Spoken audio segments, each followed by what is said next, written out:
മാധ്യമപ്രവർത്തകർക്കെല്ലാം നല്ല ഹരത്തോടെ ഇതിൽ പങ്കെടുക്കാൻ കഴിയുന്നുണ്ട്.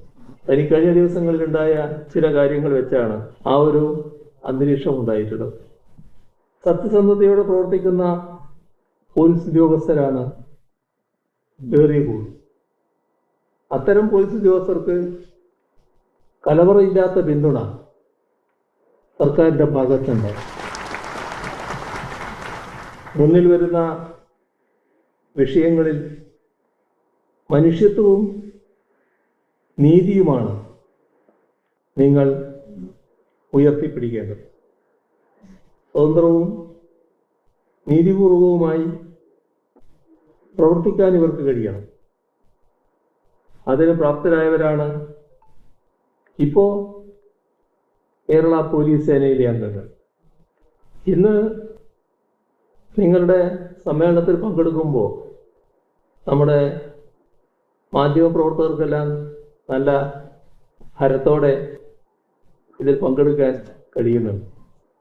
എനിക്ക് കഴിഞ്ഞ ദിവസങ്ങളിലുണ്ടായ ചില കാര്യങ്ങൾ വെച്ചാണ് ആ ഒരു അന്തരീക്ഷം ഉണ്ടായിട്ടുള്ളത്. ഇത്തരം കാര്യങ്ങളിൽ സർക്കാർ സ്വീകരിക്കുന്ന നിലപാട് എല്ലാവർക്കും നല്ല വ്യക്തതയുള്ളതാണ്.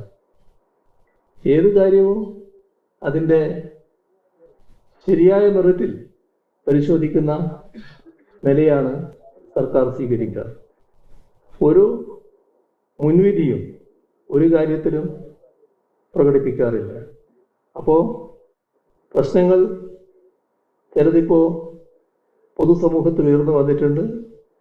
ആ ഉയർന്നു വന്ന പ്രശ്നങ്ങൾ അതിൻ്റേതായ എല്ലാ ഗൗരവവും നിലനിർത്തിക്കൊണ്ട് തന്നെ കേരളത്തിലെ